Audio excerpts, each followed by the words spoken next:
Hi all, കേട്ടിട്ട് apply ചെയ്യാനുള്ള അവസാനത്തെ ഡേറ്റ് ആയിട്ടുണ്ട്. അപ്പോൾ നിങ്ങളെല്ലാവരും അപ്ലിക്കേഷനൊക്കെ ചെയ്തിട്ടുണ്ടായിരിക്കും എന്ന് വിചാരിക്കുന്നു. ഇനിയുള്ള കുറഞ്ഞ ദിവസങ്ങളിൽ K1, K2 ഇതുപോലെയുള്ള കേട്ടറ്റ് കാറ്റഗറികൾ നേടാൻ നിങ്ങൾ മെയിനായിട്ട് ചെയ്യേണ്ടത് മാക്സിമം ചോദ്യങ്ങളിൽ കോൺസെൻട്രേറ്റ് ചെയ്യുക എന്നുള്ളതാണ്. ചോദ്യങ്ങൾ മാക്സിമം വർക്കൗട്ട് ചെയ്ത് നോക്കുക. എത്രമാത്രം ചോദ്യങ്ങൾ നിങ്ങൾക്ക് ചെയ്യാൻ പറ്റുന്നുണ്ടോ അത്രത്തോളം ചോദ്യങ്ങൾ എന്ത് ചെയ്യുക. നമുക്ക് മെയിനായിട്ട് വരുന്നൊരു പ്രശ്നം എന്ന് വെച്ചാൽ കേട്ടറ്റിൻ്റെ ക്വസ്റ്റ്യൻ പേപ്പേഴ്സിൻ്റെ അവൈലബിലിറ്റി സൈറ്റിലൊന്നും പ്രോപ്പറായിട്ടില്ല. അപ്പോൾ മാക്സിമം ചോദ്യങ്ങൾ അവിടുന്ന് ഇവിടുന്നൊക്കെ കണ്ടുപിടിച്ചിട്ടൊന്ന് ചെയ്ത് പ്രാക്ടീസ് ചെയ്ത് നോക്കുന്നതാണ് ചെയ്യേണ്ടത്. അപ്പോൾ നമ്മൾ ഇന്ന് ഡിസ്കസ് ചെയ്യുന്നത് മാത്തമാറ്റിക്സിൻ്റെ സിലബസിലുള്ള ഇമ്പോർട്ടൻ്റ് ആയിട്ടുള്ളൊരു പാർട്ടാണ് പെഡഗോജി എന്ന് പറയുന്നത്. അതായത് മാത്തമാറ്റിക്സുമായി ബന്ധപ്പെട്ടിട്ടുള്ള ബോധനശാസ്ത്രം, പെഡഗോജി എന്ന് പറയുന്ന ആശയം. സാധാരണയായിട്ട് K1-നും K2-നൊക്കെ ആണെങ്കിലും മാത്സിന് 30 മാർക്കിന് ചോദ്യങ്ങൾ വരാനുണ്ട്. അതിലൊരു 10 മാർക്കിൻ്റെ ചോദ്യങ്ങൾ പെഡഗോജിയാണ് വരും. അപ്പോൾ പെഡഗോജി പലർക്കും ബുദ്ധിമുട്ടായിരിക്കും, അല്ലെങ്കിൽ പലരും പഠിക്കാനൊരു സോഴ്സ് ഇല്ല, അല്ലെങ്കിൽ എങ്ങനെ ചെയ്യേണ്ടത് എന്നുള്ള കാര്യങ്ങളൊന്നും അറിയില്ല എന്നൊക്കെ പറയാറുണ്ട്. സിമ്പിളാണ് പെഡഗോജി, സിമ്പിളായിട്ട് തന്നെ പഠിക്കാൻ പറ്റും. പെഡഗോജിയിൽ 10 ക്വസ്റ്റ്യൻസ് ആണ് മാത്തമാറ്റിക്സിൻ്റെ പെഡഗോജിയിൽ ഉണ്ടാവുക എന്നുള്ള കാര്യം ഞാൻ പറഞ്ഞു. അതിലൊരു 5ഓളം ചോദ്യങ്ങൾ ആ ചോദ്യത്തിൽ നിന്ന് തന്നെ നമുക്ക് ഡയറക്റ്റ് ആയിട്ട് ഉത്തരം എഴുതാൻ പറ്റാവുന്ന രീതിയിലായിരിക്കും. അതായത് ചോദ്യം വായിച്ചാൽ തന്നെ നമ്മുടെ ലോജിക്ക് വെച്ചിട്ട് നമുക്ക് എഴുതാൻ പറ്റാവുന്ന ചോദ്യങ്ങളാണ് ഒരു പകുതിയോളം വരിക. ബാക്കി പകുതി ചെയ്യണമെങ്കിൽ പെഡഗോജിയുടെ കുറച്ച് ടെർമിനോളജീസും കാര്യങ്ങളൊക്കെ അറിഞ്ഞാൽ മതിയായിരിക്കും. അപ്പോൾ അതാണ് ഞാൻ പറഞ്ഞത്. ആദ്യമായിട്ട് ഞാൻ കുറച്ച് ചോദ്യങ്ങൾ പരിചയപ്പെടുത്താം. ആ ചോദ്യങ്ങൾ കാണുമ്പോൾ നിങ്ങൾക്ക് ഏകദേശം ഒരു ധാരണ കിട്ടും പെഡഗോജി എങ്ങനെയാണ് പഠിക്കേണ്ടതെന്നുള്ളത്. ചോദ്യങ്ങളിലേക്ക് വരാം.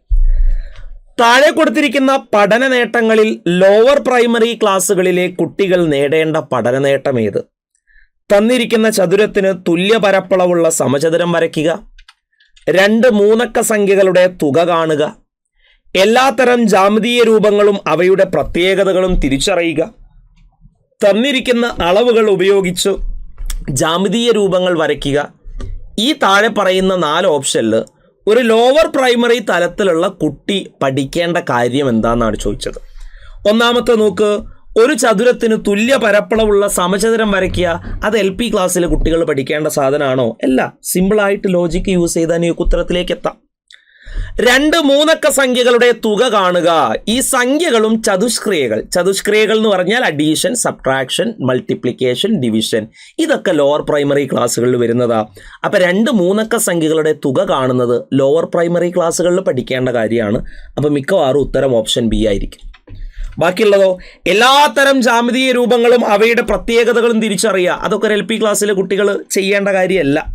ഹയറിൽ പഠിക്കും, UPയിലേക്കോ അല്ലെങ്കിൽ ഹൈസ്കൂളിലേക്കൊക്കെ വരുമ്പോഴാണ് ഇത് കംപ്ലീറ്റ് ആയിട്ട് പഠിക്കുക.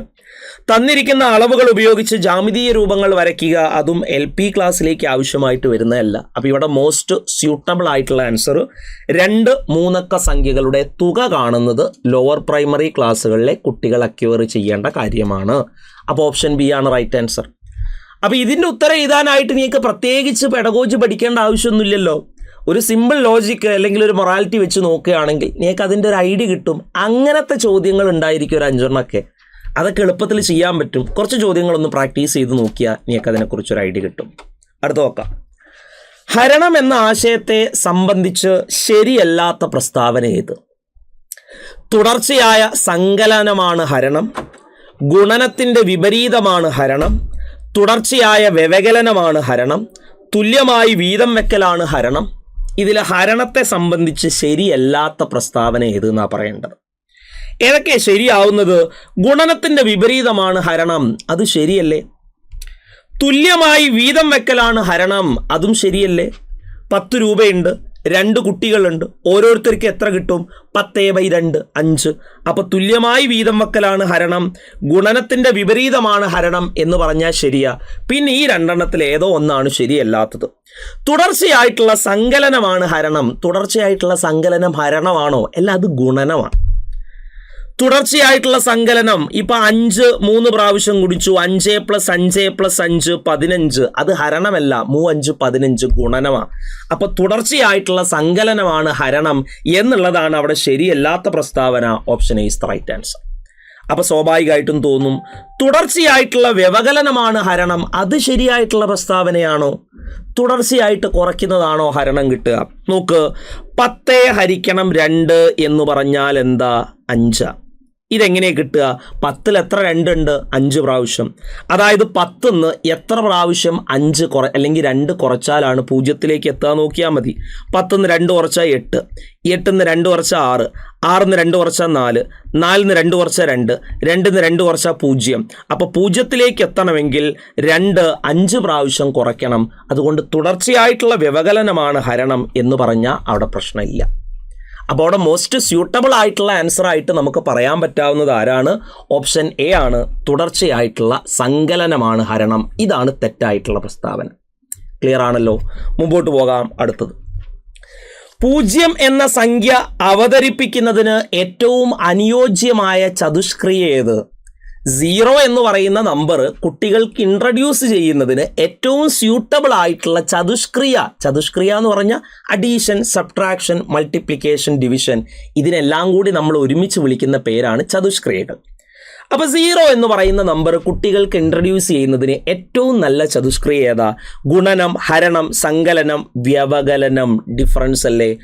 നിങ്ങളുടെ കയ്യിൽ 5 പേനകളുണ്ട്. ആ 5 പേനകളും ഞാൻ വാങ്ങിച്ചാൽ ബാക്കി എന്തുണ്ടായിരിക്കും? 0. 5 - 5 0. അപ്പോൾ 0 ഇൻട്രൊഡ്യൂസ് ചെയ്യുന്നതിന് വ്യവകലനം, ഡിഫറൻസ്, വ്യത്യാസം കാണുന്നതാണ് നല്ല ചതുഷ്ക്രിയ. റെഡിയല്ലേ? സിമ്പിളായിട്ട് പറയാം. അടുത്തത്, 6ാം ക്ലാസ്സിൽ 1/2 ഹരിക്കണം 1/4 എന്ന ക്രിയ ചെയ്യാൻ അറിയുന്ന കുട്ടികൾക്ക് ഈ ക്രിയകൾ ഉൾപ്പെടുന്ന പ്രായോഗിക പ്രശ്നങ്ങൾ പരിഹരിക്കാൻ കഴിയുന്നില്ല. ഇതിന് പ്രധാന കാരണം എന്താ? ചോദ്യത്തിന്റെ കാഠിന്യ നിലവാരം ഉയർന്നതാണ്. ഭാഷാപരമായ പ്രയാസം കുട്ടികൾ നേരിടുന്നുണ്ട്. ഭിന്നസംഖ്യകളുമായി ബന്ധപ്പെട്ട ക്രിയകൾ വിവിധ ജീവിത സന്ദർഭങ്ങളിലൂടെ പഠിക്കേണ്ടതുണ്ട്. അടിസ്ഥാന ക്രിയകളിൽ ധാരണയില്ലാത്തതാണ്. ഏതാണ് കൊടുക്കാൻ പറ്റുക? നോക്ക്, 6ാം ക്ലാസ്സിൽ കുട്ടിക്ക് 1/2 ഹരിക്കണം 1/4 ചെയ്യാൻ കുട്ടിക്ക് അറിയാം. അത് കറക്റ്റായിട്ട് കുട്ടി ചെയ്യും. അതിന് പ്രശ്നമൊന്നുമില്ല. പക്ഷെ കുട്ടിക്ക് അതായത് ഈ ഒരു ഐഡിയ ഒരു പ്രായോഗിക സന്ദർഭത്തിൽ ഒരു ആപ്ലിക്കേഷൻ ലെവലിൽ യൂസ് ചെയ്യാൻ കുട്ടിയെ കൊണ്ട് പറ്റുന്നില്ല. അതിനുള്ള കാരണം എന്താ? ചോദ്യത്തിന്റെ കാഠിന്യ നിലവാരം ഉയർന്നതാണ്. അങ്ങനെ പറയാൻ പറ്റില്ല. ഇത് ചെയ്യാൻ പറ്റുന്നുണ്ടെങ്കിൽ പിന്നെ കുട്ടിക്ക് ചോദ്യം ചെയ്യാൻ പറ്റും. ഭാഷാപരമായിട്ടുള്ള പ്രയാസം കുട്ടികൾ നേരിടുന്നുണ്ട്. അതും നമുക്കൊരു കറക്റ്റ് റീസൺ ആയിട്ട് പറയാൻ പറ്റില്ല. ഭിന്നസംഖ്യകളുമായി ബന്ധപ്പെട്ട ക്രിയകൾ വിവിധ ജീവിത സന്ദർഭങ്ങളിലൂടെ പഠിപ്പിക്കേണ്ടതുണ്ട്. അതാണ് അതിൻ്റെ റൈറ്റ് ആൻസർ. അതായത് ഭിന്നസംഖ്യകൾ കൂട്ടാനും കുറയ്ക്കാനും ഗുണിക്കാനും ഹരിക്കാനൊക്കെ കുട്ടിയേക്ക് അറിയാം. പക്ഷെ ഒരു സിറ്റുവേഷൻ വന്നാൽ അത് അവിടെ യൂസ് ചെയ്യാൻ പറ്റുന്നില്ല. അതെന്തുകൊണ്ടാണ്? ഭിന്നസംഖ്യകളുടെ ക്രിയകൾ പഠിപ്പിക്കുന്ന സമയത്ത് ഡെയിലി ലൈഫുമായിട്ട് കണക്ട് ചെയ്ത് പഠിപ്പിക്കേണ്ടതുണ്ട്. അങ്ങനെ പഠിപ്പിച്ചാലേ കുട്ടികൾക്കത് പ്രായോഗിക തലത്തിൽ യൂസ് ചെയ്യാൻ പറ്റുള്ളൂ. അപ്പോൾ ഇവിടെ ഉത്തരമായിട്ട് വരുന്നത് ഓപ്ഷൻ സി, ഭിന്നസംഖ്യകളുമായി ബന്ധപ്പെട്ട ക്രിയകൾ വിവിധ ജീവിത സന്ദർഭങ്ങളിലൂടെ പഠിപ്പിക്കേണ്ടതുണ്ട്. അതാണ് പ്രശ്നത്തിൻ്റെ കാരണം. അങ്ങനെ പഠിപ്പിക്കാത്തതാണ് ഇതിന് കാരണം. റെഡിയല്ലേ? അപ്പോൾ ഇതൊക്കെ അറിയാൻ ഈയൊക്കെ പെഡഗോജി അറിയേണ്ട ആവശ്യമൊന്നുമില്ല. സിമ്പിൾ ലോജിക്ക് ഉപയോഗിച്ചിട്ട് ഇങ്ങനെയുള്ള ഒരു 5ഓളം ചോദ്യങ്ങൾ നമുക്ക് എന്തായാലും ഉണ്ടായിരിക്കും. അത്തരത്തിലുള്ള ചോദ്യങ്ങൾ ആദ്യം മാർക്ക് ഉണ്ടാക്കുക. ബാക്കിയുള്ളത് എങ്ങനെ ഉണ്ടാക്കാം എന്നുള്ള കാര്യം നമ്മൾ പിന്നീട് പറയും. റെഡി? അടുത്തത്, ഗണിത പഠന സമീപനവുമായി യോജിക്കാത്തത് ഏത്? പ്രശ്ന അപഗ്രഥന രീതിക്ക് പ്രാധാന്യം നൽകുക, ചിന്തയുടെ ഗണിതവൽക്കരണം, ഗണിതത്തിൻ്റെ ദൃശ്യവൽക്കരണം, പ്രൈമറി ക്ലാസ്സിൽ കൂടുതൽ ഗണിതാശയങ്ങൾ ഉൾപ്പെടുത്തുക. അപ്പോൾ ഉറപ്പിച്ചു പറയാം, ഓപ്ഷൻ ഡി ആണ് യോജിക്കാത്തത്. അതിന് ബാക്കിയുള്ള ഒന്നും അറിയണമെന്നില്ല. ഗണിത പഠന സമീപനവുമായി യോജിക്കാത്തത് ലോവർ പ്രൈമറി, അപ്പർ പ്രൈമറി ക്ലാസ്സുകളിൽ മാത്സിൻ്റെ കണ്ടന്റുകൾ കുത്തിക്കയറ്റേണ്ട ആവശ്യമില്ല. ചെറിയ കണ്ടന്റുകൾ, കുറച്ച് കണ്ടന്റുകൾ വിശദമായിട്ട് കുട്ടികൾക്ക് അപ്ലിക്കേഷൻ ലെവലിൽ പഠിപ്പിച്ചു കൊടുത്താൽ മതി. അല്ലാതെ ലോവർ പ്രൈമറി, അപ്പർ പ്രൈമറി ക്ലാസ്സുകളിൽ ഗണിതത്തിൻ്റെ ആശയങ്ങൾ കൂടുതൽ ഉൾപ്പെടുത്തേണ്ട കാര്യമില്ല. അപ്പോൾ ഇത് ഗണിത പഠനവുമായി യോജിക്കാത്തതാണ്. Option D is the right answer. Simple അല്ലേ? അടുത്ത്, കുട്ടികളിൽ ഗണിത താല്പര്യം വളർത്താൻ താഴെ പറയുന്നവയിൽ അനുയോജ്യമല്ലാത്ത പ്രസ്താവന ഏത്? ധാരാളം ഗൃഹപാഠം, ഒരുപാട് ഹോംവർക്കുകൾ നൽകിയ കുട്ടിക്ക് ഗണിതത്തോട് താല്പര്യം വരൂല. കുട്ടികളുടെ പ്രകൃതത്തിനനുസരിച്ചിട്ടുള്ള കളികളിലൂടെയും മത്സരങ്ങളിലൂടെയും പ്രവർത്തനങ്ങൾ നൽകുക, അത് കുട്ടികൾക്ക് ഗണിതത്തോടുള്ള താല്പര്യം വളർത്തും. അപ്പോൾ ഓപ്ഷൻ ബി ആണ് റെസ്റ്റാൻസ്. അല്ല, അനുയോജ്യമല്ലാത്ത പ്രസ്താവന ഏതെന്നാണ് ചോദിച്ചല്ലേ. അപ്പോൾ കുട്ടികളുടെ പ്രകൃതത്തിനനുസരിച്ചുള്ള കളികളിലൂടെയും മത്സരങ്ങളിലൂടെയും പ്രവർത്തനങ്ങൾ നൽകുക, അത് നല്ലതാണ്. വൈവിധ്യമാർന്ന പഠന ഉപകരണങ്ങൾ ഉപയോഗിക്കുക, കുട്ടികൾക്ക് താല്പര്യം വളരും. അംഗീകാരവും പ്രോത്സാഹനവും നൽകുക, കുട്ടികൾക്ക് താല്പര്യം വളരും. നമ്മളോട് ചോദിച്ചത് താഴെ പറയുന്നതിൽ അനുയോജ്യമല്ലാത്തത് ഏത്? ധാരാളം ഗൃഹപാഠങ്ങൾ, ഒരുപാട് ഹോംവർക്കുകൾ കൊടുത്തു എന്ന് വിചാരിച്ചിട്ട് കുട്ടികൾക്ക് മാത്സിനോട് താല്പര്യം തോന്നൂല. അപ്പോൾ അനുയോജ്യമല്ലാത്ത പ്രസ്താവന ഓപ്ഷൻ എ തന്നെ. സിമ്പിളായിട്ട് കിട്ടും. അടുത്ത നോക്കാം. ചുവടെ കൊടുത്തിരിക്കുന്നവയിൽ ഗണിത പഠനത്തിൽ താല്പര്യം വളർത്തുന്നതിന് അനുയോജ്യമായത് ഏത്? ഗൃഹപാഠങ്ങൾ നൽകുക, ധാരാളം ഹോംവർക്ക് തന്നെന്ന് വിചാരിച്ച് താല്പര്യം ഉണ്ടാവില്ല.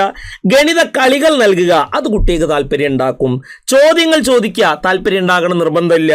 അഭിരുചി പരീക്ഷ നടത്തുക, കുട്ടിക്ക് പരീക്ഷയെ ഇഷ്ടാവില്ല. അപ്പം ഇതൊന്നും നടത്തിയത് കൊണ്ട് മാത്സിനോട് താല്പര്യം ഉണ്ടാവില്ല. ഗണിത കളികളൊക്കെ നൽകുന്ന സമയത്ത് കുട്ടികൾക്ക് അതുമായിട്ട് ഇൻട്രസ്റ്റ് വരും. ഇത് 2025 ചോദിച്ചിട്ടുണ്ടായിരുന്ന ചോദ്യമായിരുന്നു. അടുത്തത് നോക്കാം. താഴെ കൊടുത്തിരിക്കുന്നവയിൽ ഗണിത ചരിത്ര പഠനത്തിന്റെ പ്രധാന ഉദ്ദേശമായി കണക്കാക്കുന്നത് എന്തിനാ? അതായത് കുട്ടികൾ ഗണിതത്തിന്റെ ചരിത്രം പഠിക്കണം എന്ന് പറയുന്നത് എന്തിനാ? കുട്ടികളുടെ വ്യക്തിപരമായ പ്രശ്നങ്ങൾ പരിഹരിക്കുന്നതിന് ആണോ? അല്ല. കുട്ടികളുടെ നിഗമനങ്ങൾ രൂപീകരിക്കാൻ സഹായിക്കുന്നത് അല്ല. കുട്ടികളെ വ്യത്യസ്ത പ്രവർത്തനങ്ങളിൽ നിരതരാക്കുന്നതിന് അല്ല. ഗണിതശാസ്ത്രത്തിന്റെ വളർച്ചയും സ്വഭാവവും മനസ്സിലാക്കുന്നതിന്. അതാണ് ഗണിതത്തിന്റെ ഹിസ്റ്ററി പഠിക്കുന്നതുകൊണ്ടുള്ള ഉപകാരം. റെഡിയല്ലേ? അടുത്തത്.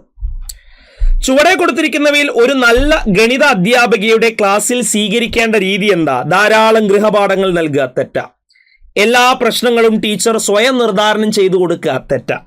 ഒരു പ്രശ്നം നിരവധി തവണ പരിഹരിച്ച് നൽകുക, ലിറ്ററലി നോക്കുമ്പോൾ ചിലർക്ക് ശരിയായിട്ട് തോന്നും, പക്ഷെ തെറ്റ, അങ്ങനെയല്ല ചെയ്യേണ്ടത്. പ്രശ്ന പരിഹരണത്തിന്റെ വ്യത്യസ്ത വഴികളെക്കുറിച്ച് ചിന്തിക്കുന്നതിന് കുട്ടികൾക്ക് അവസരം കൊടുക്കുക. ടീച്ചർ തന്നെ എല്ലാം ചെയ്തു കൊടുക്കല്ല, ടീച്ചർ ഒരു സ്കഫോൾഡറായിട്ട് അവിടെ നിൽക്കുക. കുട്ടികൾക്ക് സ്വയം ചെയ്യാനുള്ള ഒരു സപ്പോർട്ട് ടീച്ചർ ഉണ്ടാക്കി കൊടുക്കുക, അതാണ് ടീച്ചർ ചെയ്യേണ്ടത്. അടുത്തത്. ജ്ഞാനനിർമ്മിതിവാദത്തിൽ ഊന്നിയ ഒരു ഗണിത ക്ലാസ്സിൽ പ്രശ്ന നിർദ്ധാരണത്തിന് ടീച്ചർ സ്വീകരിക്കേണ്ട ഏറ്റവും അനുയോജ്യമായ മാർഗം ഏത്? ഒരു കൺസ്ട്രക്റ്റിവിസ്റ്റ് ക്ലാസ്സിൽ ടീച്ചർ ഗണിതത്തിൻ്റെ പ്രശ്ന നിർദ്ധാരണത്തിന് ഉപയോഗിക്കേണ്ട ഏറ്റവും സ്യൂട്ടബിൾ ആയിട്ടുള്ള രീതി ഏതാണെന്നാണ് ചോദ്യം. ടീച്ചർ പ്രശ്നം നിർദ്ധാരണം ചെയ്ത് വിശദീകരിക്കുന്നു, അതല്ല ചെയ്യേണ്ടത്. സാധാരണ നമ്മൾ ചെയ്തുകൊണ്ടിരിക്കുന്നത് അതാണ്, പക്ഷെ അങ്ങനെയല്ല ചെയ്യേണ്ടത്. ഒരു കൺസ്ട്രക്റ്റിവിസ്റ്റ് ക്ലാസ്സിൽ ടീച്ചർ ഒരിക്കലും പ്രോബ്ലം സോൾവ് ചെയ്ത് അത് എക്സ്പ്ലെയിൻ ചെയ്ത് കൊടുക്കുന്ന രീതിയിലേക്ക് പോകരുത്. ടീച്ചർ പ്രശ്നം ഒരു അസൈൻമെന്റ് ആയിട്ട് നൽകുന്നു, അങ്ങനെയല്ല വേണ്ടത്. ടീച്ചർ കുട്ടികളോട് പ്രശ്നം നിർദ്ധാരണം ചെയ്യാൻ ആവശ്യപ്പെടുന്നു, വെറുതെ കുട്ടികളോട് പറയാം ഒക്കെ കുട്ടികൾ ചെയ്യുക, അങ്ങനെയല്ല ചെയ്യേണ്ടത്. പ്രശ്നം സ്വയം നിർദ്ധാരണം ചെയ്യാൻ ടീച്ചർ കുട്ടികളെ സഹായിക്കുന്നു, അതാണ് അവിടെ കറക്റ്റായിട്ട് വേണ്ടത്. അതായത് കറക്റ്റായിട്ട് പ്രോബ്ലം സോൾവ് ചെയ്യാനായിട്ട് ടീച്ചർ കുട്ടികളെ സഹായിക്കുക. ടീച്ചർ ഒരു സ്കഫോൾഡർ ആയാൽ മതി, കുട്ടികളെല്ലാം ചെയ്യട്ടെ. കുട്ടികൾക്ക് അതിന് വേണ്ടിയിട്ടുള്ള സ്കഫോൾഡിങ് അല്ലെങ്കിൽ ഒരു സപ്പോർട്ട് കൊടുക്കുക എന്നുള്ളത് മാത്രമാണ് ടീച്ചർ ചെയ്യേണ്ടത്. നമ്മൾ അങ്ങനെയല്ല ചെയ്യാറുള്ളത്, പക്ഷെ അങ്ങനെയാണ് ചെയ്യേണ്ടത്. അപ്പോൾ ഉത്തരം കൊടുക്കേണ്ടത് ഓപ്ഷൻ ഡി ആണ്. അപ്പോൾ ഇതാണ് പരിപാടി. ഇങ്ങനെയുള്ള ചോദ്യങ്ങളാണ് ഉണ്ടാവുക എന്നുള്ള കാര്യം ഞാൻ പറഞ്ഞു. അടുത്തതിലേക്ക് നോക്കാം. ഫലപ്രദമായ ഒരു ഗണിത ക്ലാസ്സിൽ പഠിതാക്കളെ പ്രോത്സാഹിപ്പിക്കേണ്ടത് എന്താ? ആശയവുമായി ബന്ധപ്പെട്ട എല്ലാ വിവരങ്ങളും മനഃപ്പാഠമാക്കൽ, തെറ്റ. അതൊന്നും അത്ര ഫലപ്രദമായിട്ടുള്ള രീതിയല്ല. നിശബ്ദതയോടെ ഇരിക്കാനും ടീച്ചറുടെ നിർദ്ദേശങ്ങൾ അനുസരിക്കാനും പറയുക, അതും തെറ്റ. സഹപാഠികൾ തമ്മിലുള്ള ഇടപെടലുകൾ ഒഴിവാക്കുക. ആശയം ഗ്രഹിക്കുന്നതിന് കഴിയുന്നത്ര ചോദ്യങ്ങൾ ചോദിക്കുക, അത് കറക്റ്റായിട്ടുള്ള മെത്തേഡാണ്. അപ്പോൾ ഫലപ്രദമായ ഒരു ഗണിത ക്ലാസ്സിൽ പഠിതാക്കളെ പ്രോത്സാഹിപ്പിക്കേണ്ടത് എന്തിനാണ്? എല്ലാം മനഃപ്പാഠമാക്കാനാണോ? അല്ല. സൈലൻ്റ് ആയിട്ട് ഇരിക്കാൻ പറയാനാണോ? അല്ല. സഹപാഠികൾ തമ്മിൽ ഇടപെടലുകൾ നടത്തരുത് എന്ന് പറയുന്നതാണോ? അതൊന്നുമല്ല. ആശയം ഗ്രഹിക്കുന്നതിന് ചോദ്യങ്ങൾ ചോദിക്കുക. അടുത്ത നോക്കാം. ഗണിതത്തിൽ കുട്ടികൾ വരുത്തുന്ന തെറ്റുകൾ തിരുത്തുന്നതിന് ഏറ്റവും അനുയോജ്യമായ രീതി തെറ്റ് ചൂണ്ടിക്കാണിക്കുകയും അത് പെട്ടെന്ന് തിരുത്തുകയും ചെയ്യുക. അങ്ങനെ ചെയ്തെന്ന് വിചാരിച്ച് പ്രശ്നമില്ല, പക്ഷെ ഇവിടെ നമ്മൾ മോസ്റ്റ് സ്യൂട്ടബിൾ ആയിട്ടുള്ള ഉത്തരം സെലക്ട് ചെയ്യണം. ലൈബ്രറിയിൽ നിന്നും പുസ്തകങ്ങൾ പരിശോധിച്ച് സംശയ നിവാരണം നടത്താൻ കുട്ടികളോട് പറയുക. പറഞ്ഞെന്ന് വിചാരിച്ച് പ്രശ്നമൊന്നുമില്ല, പക്ഷെ അതുമല്ല അവിടെ സ്യൂട്ടബിൾ ആയിട്ടുള്ള ആൻസർ ആയിട്ട് വരിക. കുട്ടികൾ അവരുടെ കൂട്ടുകാരുമായി ചർച്ച ചെയ്ത് സംശയ നിവാരണം നടത്താൻ പറയുന്നു, അതും ആണോ? തെറ്റായ ധാരണകൾ തിരുത്തുന്നതിന് പഠന പ്രവർത്തനങ്ങൾ ആസൂത്രണം ചെയ്യുക, അതാണ് കറക്റ്റായിട്ട് അവിടെ ചെയ്യേണ്ടത്. ബാക്കിയുള്ളതൊക്കെ വേണമെങ്കിൽ പറയാം, പക്ഷെ അതിൽ ഏറ്റവും സ്യൂട്ടബിൾ ആയിട്ടുള്ള ആൻസർ ആയിട്ട് നമുക്ക് പറയാൻ പറ്റാവുന്നത് ഓപ്ഷൻ ഡി ആണ്. ക്ലിയർ അല്ലേ? മുമ്പോട്ട് പോകാം. അടുത്തത്. പ്രൈമറി ക്ലാസ്സുകളിൽ ഗണിതത്തിലെ ഒരു പാഠഭാഗം ആരംഭിക്കുന്നതിന് ഏറ്റവും അനുയോജ്യമായ മാർഗം എന്ത്? പഠന ലക്ഷ്യങ്ങളെക്കുറിച്ച് ചർച്ച ചെയ്തുകൊണ്ട്, അതായത് ഈ പാഠത്തിൽ നമ്മൾ എന്തൊക്കെയാ പഠിക്കാൻ പോകുന്നത് എന്ന് ആദ്യം തന്നെ പറഞ്ഞിട്ട് ചെയ്യുക. അങ്ങനെ പറയുന്നതുകൊണ്ട് തെറ്റൊന്നുമില്ല, പക്ഷെ സ്യൂട്ടബിൾ ആണോ നമുക്കറിയില്ല, നോക്കാം. മുൻ അറിവിനെക്കുറിച്ച് ചർച്ച ചെയ്തുകൊണ്ടും കുട്ടിയിൽ താല്പര്യമുളവാക്കുന്ന പ്രവർത്തനങ്ങളിലൂടെ പ്രചോദനം നൽകിക്കൊണ്ടും അതായിരിക്കും ശരിയായത്. ബാക്കിയുള്ളത് നോക്കാം. ചിട്ടയായ രീതിയിൽ പഠന വസ്തുക്കളെ അവതരണം നടത്തിക്കൊണ്ട് അതും ആകാൻ വഴിയില്ല. പാഠഭാഗത്തെക്കുറിച്ചിട്ടുള്ള പ്രധാനമായ എല്ലാ ആശയങ്ങളും നിരനിരയായി ബ്ലാക്ക് ബോർഡിൽ എഴുതിയിടുക. ഇതിൽ ഏറ്റവും സ്യൂട്ടബിൾ ആയിട്ടുള്ളത് ഏതാ? Option B. മുൻ അറിവിനെക്കുറിച്ച് ചർച്ച ചെയ്തുകൊണ്ടും കുട്ടിയിൽ താല്പര്യമുളവാക്കുന്ന പ്രവർത്തനങ്ങളിലൂടെ പ്രചോദനം നൽകിക്കൊണ്ടും ഇതാണ് ചെയ്യേണ്ട പരിപാടി. ക്ലിയർ അല്ലേ? അടുത്തതിലേക്ക് പോകാം. ഭിന്നസംഖ്യയെ പരിചയപ്പെടുത്തുന്ന ക്ലാസ് മുറിയിൽ അധ്യാപിക ആദ്യം ചെയ്യേണ്ട പ്രവർത്തനം 1/2 + 1/3 = 2/5 അല്ല എന്ന ധാരണ നൽകുന്നു. അങ്ങനെ കൊടുത്തെന്ന് വിചാരിച്ച് തെറ്റൊന്നുമില്ല, പക്ഷെ അതല്ല തുടക്കത്തിലേ ചെയ്യേണ്ടത്. തന്നിരിക്കുന്ന ഭിന്നങ്ങളുടെ തുല്യമായ മറ്റ് ഭിന്നങ്ങൾ കണ്ടെത്തുന്നു. അതൊന്നുമല്ല സ്റ്റാർട്ടിങ്. ഒരു വസ്തു 2 തുല്യ ഭാഗങ്ങളാക്കിയാൽ ഒരു ഭാഗത്തിനെ 2/1 പറയുന്നു. അവിടെയാണ് നമ്മൾ ഭിന്നസംഖ്യ തുടങ്ങേണ്ടത്. 2 ഭിന്നസംഖ്യകളിൽ വലുത് ചെറുത് എന്നിവ കണ്ടെത്തുന്നു. അതൊക്കെ അതിന് ശേഷം നമ്മൾ ആദ്യം ചെയ്യേണ്ടത് ഒരു സാധനത്തിനെ 2 പീസാക്കി മാറ്റിയാൽ അതിൽ ഒരു പീസ് 2/1 1/2 1/2. ഇവിടെ നിന്നാണ് നമ്മൾ ഭിന്നസംഖ്യകളുടെ ആശയം സ്റ്റാർട്ട് ചെയ്യേണ്ടത്. ഓപ്ഷൻ സി ആണ് അവിടെ റൈറ്റ് ആൻസർ ആയിട്ട് പറയാം. അടുത്തത്, താഴെ കൊടുത്തിരിക്കുന്നവയിൽ ഏതാണ് ഗണിത പാഠ്യപദ്ധതിയുടെ പ്രധാന സവിശേഷതയായി NCF, KCF ഇവ വിശേഷിപ്പിക്കുന്നത്? ഇതുവരെ ഞാൻ ചെയ്ത ചോദ്യങ്ങളൊക്കെയാണ് ഞാൻ ആദ്യം പറഞ്ഞ കാറ്റഗറിയിൽ വരിക. അതായത് ആ ചോദ്യങ്ങൾ ചെയ്യാനായിട്ട് പ്രത്യേകിച്ച് അറിവുകളോ പെഡഗോജിയെക്കുറിച്ച് വലിയ വലിയ കോൺസെപ്റ്റുകളോ റിസൾട്ടുകളോ ഒന്നും നിങ്ങൾക്ക് അറിയേണ്ട ആവശ്യമില്ല.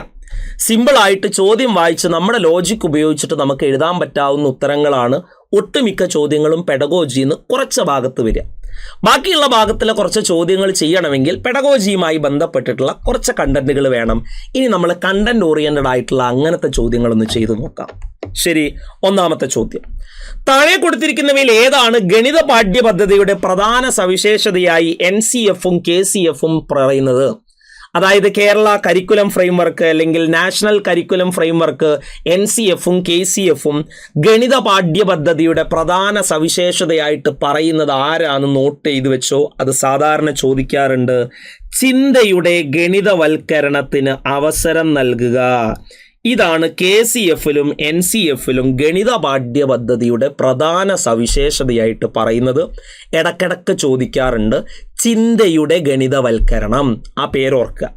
NCFിലും KCFിലും മാത്തമാറ്റിക്സിൻ്റെ പഠന പദ്ധതിയുടെ പ്രധാന സവിശേഷതയായിട്ട് പറയുന്നത് ചിന്തയുടെ ഗണിതവൽക്കരണത്തെക്കുറിച്ചാണ്. ഇത് ഓർത്തു വെക്കണം, പലതവണ ചോദിച്ചിട്ടുണ്ട്. അപ്പം ഇതൊക്കെ അതറിയുന്ന കുട്ടിയേക്ക് എഴുതാൻ പറ്റാവുന്ന രീതിയിലുള്ള ചോദ്യം. അടുത്തത്, ഗണിതത്തിലെ പ്രധാന കൃതികൾ. ഇത് അങ്ങോട്ടും ഇങ്ങോട്ടും പലതവണ ചോദിക്കാറുണ്ട്. ഒന്ന് ഓർത്തു വെച്ചു.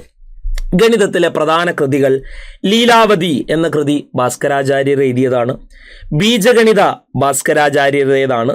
പിന്നെ ഒരാളും കൂടെ ഉണ്ട് ഭാസ്കരാചാര്യരുടേത്, സിദ്ധാന്ത ശിരോമണി. ഭാസ്കരാചാര്യരുടേത് ഇടക്കിടക്ക് എടുത്ത് ചോദിക്കുന്ന ഗണിതശാസ്ത്രത്തിലെ കൃതികളുമായി ബന്ധപ്പെട്ട് കേട്ടറ്റിനുള്ള ചോദ്യങ്ങളിൽ കോമൺ ആയിട്ട് ചോദിക്കുന്നതാണ് ഭാസ്കരാചാര്യരുടെ കൃതികൾ. ഏതൊക്കെയാ? ലീലാവതി, ബീജഗണിത, സിദ്ധാന്ത ശിരോമണി. ഇതൊക്കെ ഭാസ്കരാചാര്യരുടെ കൃതികളായിട്ട് അറിയപ്പെടുന്നതാണ്. ആ 3 നന്നായിട്ട് പഠിച്ചു വെക്കുക. പിന്നെ ആര്യഭട്ടയുടെ കൃതികൾ, അത് പ്രത്യേകം പഠിക്കേണ്ട. ആര്യഭടീയം, അതാണ് ആര്യഭട്ടയുടെ മെയിൻ കൃതിയായിട്ട് പറയുന്നത്. പിന്നെ പറയുന്നത് ആൽഫ്രഡ് നോട്ട് വൈറ്റ് ഹെഡ്, അതായത് AN വൈറ്റ് ഹെഡും ആൻഡ് ബെർണാഡ് റസലും അയാൾ എഴുതിയതാണ് പ്രിൻസിപ്പിയ മാത്തമാറ്റിക്ക എന്ന് പറയുന്ന ബുക്ക്. പ്രിൻസിപ്പിയ മാത്തമാറ്റിക്ക എന്ന് പറയുന്നത് AN വൈറ്റ് ഹെഡും ബെർണാഡ് റസലും. വേറൊരു പ്രിൻസിപ്പിയ മാത്തമാറ്റിക്ക ഉണ്ട്, അത് സർ ഐസക് ന്യൂട്ടൺ എഴുതിയാണ്. അതിന്റെ കറക്റ്റ് പേര് ഫിലോസഫിയ നാച്ചുറാലിസ് പ്രിൻസിപ്പിയ മാത്തമാറ്റിക്ക എന്നാണ്. അത് അങ്ങോട്ടും ഇങ്ങോട്ടും മാറരുത്. പ്രിൻസിപ്പിയ മാത്തമാറ്റിക്ക എന്ന് മാത്രം പറയുകയാണെങ്കിൽ അത് എഴുതിയ ആളെ പേര് AN വൈറ്റ് ഹെഡും ബെർണാഡ് റസലും ആണ്. ഫിലോസഫിയ നാച്ചുറാലിസ് പ്രിൻസിപ്പിയ മാത്തമാറ്റിക്ക ആണെങ്കിൽ അതാണ് ഐസക് ന്യൂട്ടൺ. പിന്നെ ഏറ്റവും ഇമ്പോർട്ടൻ്റ് ആയിട്ടുള്ള ഒരാളാണ് ഈ പറഞ്ഞ ആള്. എലമെന്റ്സ് എന്ന് പറയുന്ന ഗ്രന്ഥം എഴുതിയത് യൂക്ലിഡ് ആണ്. ആ പേര് തന്നെ അത് കിട്ടും. യൂക്ലിഡ് എന്ന് ഇങ്ങനെ എഴുതുക. യൂക്ലിഡിന്റെ ഫസ്റ്റ് ലെറ്ററിൽ തന്നെ യൂക്ലിഡിന്റെ ഗ്രന്ഥമുണ്ട്, എലമെന്റ്സ് എന്ന് പറയുന്ന ഗ്രന്ഥം. ഈ എലമെന്റ്സ് എന്ന് പറയുന്ന ഗ്രന്ഥത്തിനൊരു പ്രത്യേകതയുണ്ട്.